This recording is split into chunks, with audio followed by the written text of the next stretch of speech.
Well, could Canada build its own car company? As Prime Minister Mark Carney looks for big nation-building projects, one industry leader says the answer is sitting in our garages. Flavio Volpe of the Automotive Parts Manufacturers Association is calling for a serious look at launching a Canadian automaker. And he says the timing has never been better. Flavio Volpe is on the line. Flavio, welcome back to the program. You did the whole summary for me. It's a pretty good summary. So let me just ask you this, okay? I look at South Korea. There are about 50 million people.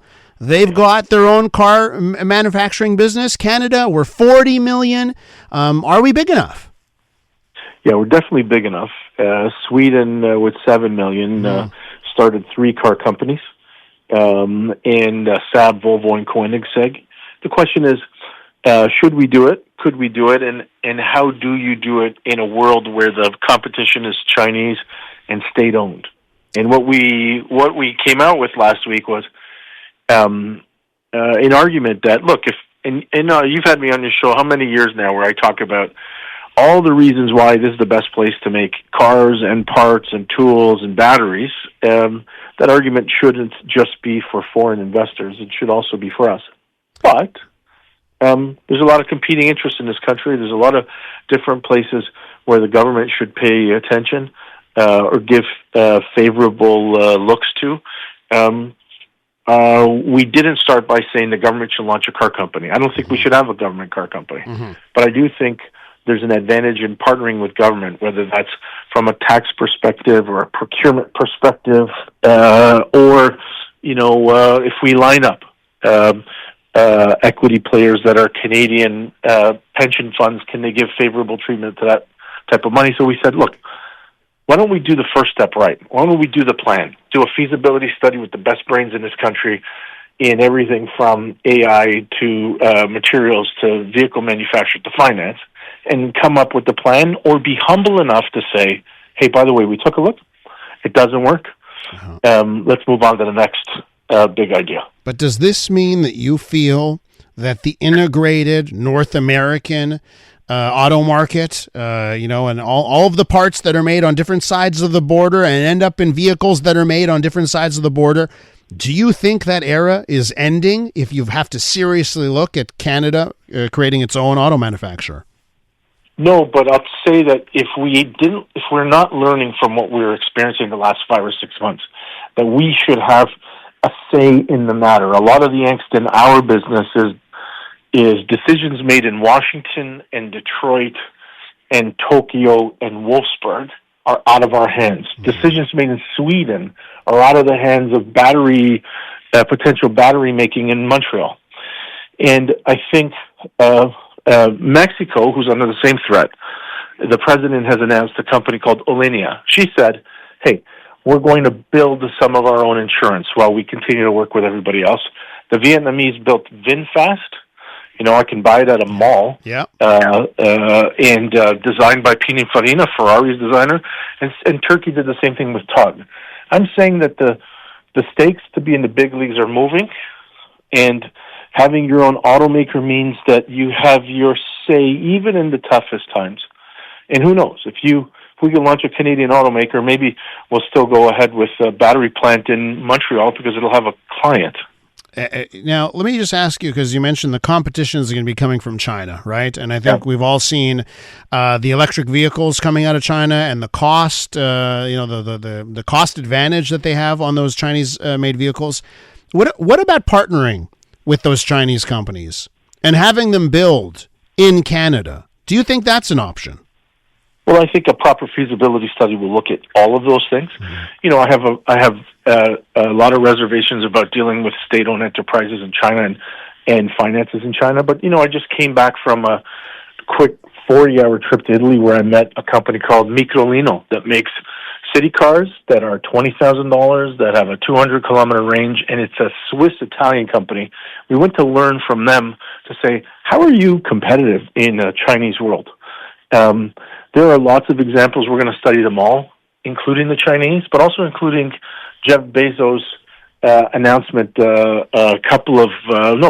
a month ago with his Slate pickup truck, which is designed to be a $25,000 no-frills pickup truck made in the U.S. all of those people are looking at the same thing that we're doing and saying, how do you compete or partner with the Chinese? Do you need to hold them out with a tariff strategy in the interim while you work industrially? All of those questions that you ask and the kinds of things that I'm bringing up include government partnership, small P partnership, either in the planning or in tax treatment, or, there's a lot of cars that the federal, provincial, and municipal governments across this country buy. Is there an opportunity there to make a vehicle fit for that to start? I don't know, but I do know we have an incredible sector, especially across these two provinces, that absolutely need to think differently. Even if we solve this thing with the White House, I think we'd be fools to not take a really hard look at doing some of this ourselves to protect against future shocks. With Flavio Volpe, president of the Automotive Parts and Manufacturers Association. Now, Flavio, I think you referenced this a little bit earlier in one of your answers about decisions being made in other countries, right?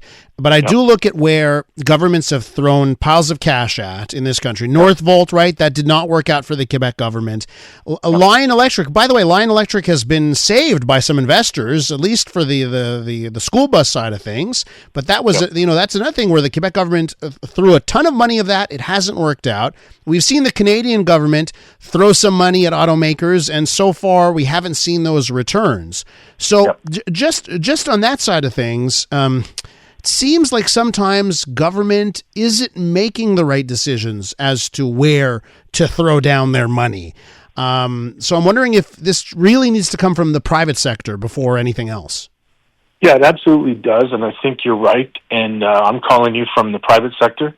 And we lined up private sector actors to do Project Arrow, which you feature on your show many times, where we said, well, there's a few things you have to do before you talk about a car company. You got to prove that you got the people and the technology. So we built the prototype that's been touring the world.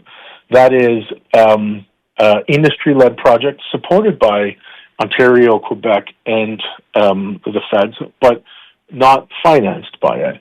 Here, what we're saying is a lot of those deals, I think they were properly structured because they were production subsidies. So if those companies made those batteries and they made those cars and they showed the receipts, they could get their tax abated or refunded. So we haven't spent those billions, but it is a lesson that we need to learn on what the actual role in government is. It can't just be a pull factor on production because it doesn't work. Industry's got to lead it, but importantly, people vote with their wallets. So you can't come up with a product that people don't want because you don't have a company. Yeah. Let me ask you to wrap up here. There have been some recent decisions from Honda, from Stellantis, that at the very least will pause new jobs and growth in Canada. How worried are you by those recent decisions? Well, those decisions come out of actions taken by Washington. And I am worried because, again, Donald Trump has gone on his tariff war, but he's also gutting the electrification sector and the infrastructure to support it in the U.S. And so electrification really works for Canadian industry. We have everything from the critical minerals up to the applied technologies that drive autonomous cars.